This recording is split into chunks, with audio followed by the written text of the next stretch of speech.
Катастрофални земјотреси уништија делови од Венецуела. Два потреси едно по друго, со јачина од 7,2 и 7,5 степени според Рихтер, ги опустошија северните и централните региони. Во земјата на сила е вонредна состојба, додека во најтешко погодениот регион, Лагвеира, прогласена е зона на катастрофа. Урнати се десетици стамбени згради, куќи и деловни објекти, затворени и меѓународниот аеродром, кој претрпел сериозни оштетувања. Надлежните служби ги повикаа жителите да ги напуштат домовите, бидејќи серијата земјотреси не стивнала. Според последните информации, во несреќата загинале преку 100 лица, а повеќе од 1000 се повредени, но се стравува дека конечниот епилог ќе биде многу полош.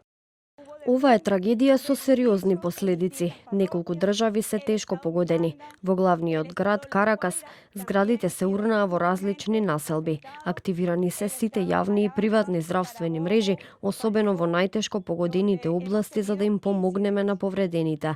Ги повикувам сите здравствени работници да се јават на работа, за да можеме да ги лекуваме оние кои се донесени во одделенијата за итни случаи. Епицентарот на првиот земјотрес со интензитет од 7,2 степени бил на длабочина од 13 километри, 30 на секунди по првиот, следел уште еден земјотрес, овој пат со јачина од 7,5 степени. Сите ѕидови одеднаш испукаа. Успеавме да ја отвориме вратата, но не пречека облакот чат и не можевме ништо да видиме. Кога се симнавме долу, она што го видовме беше како хорор филм. Моравме да се качуваме преку урнатините. Целата зграда се клатеше, имаше голема паника додека луѓето се обидуваа да излезат. Неколку ѕида се урна. Земјотресот беше навистина силен. Очекувавме уште неколку земјотреси.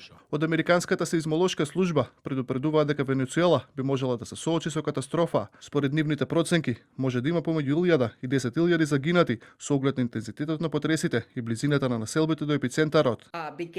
Овој земјотрес започна на запад, а потоа се прошири кон Каракас и затоа предизвика доста голем потрес во градот. Американскиот геолошки институт ги следи сите потреси преку посебна програма. Тие ги земаат информациите што ги имаме за тоа каде се случило тресењето, ги споредуваат со местата каде што живеат луѓето и со типовите на градби што ги имаат.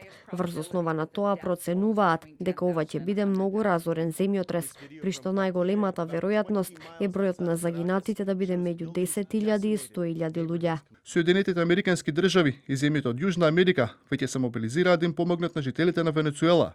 На пат кон Каракас веќе се упатени спасувачки тимови и медицински персонал и лекови.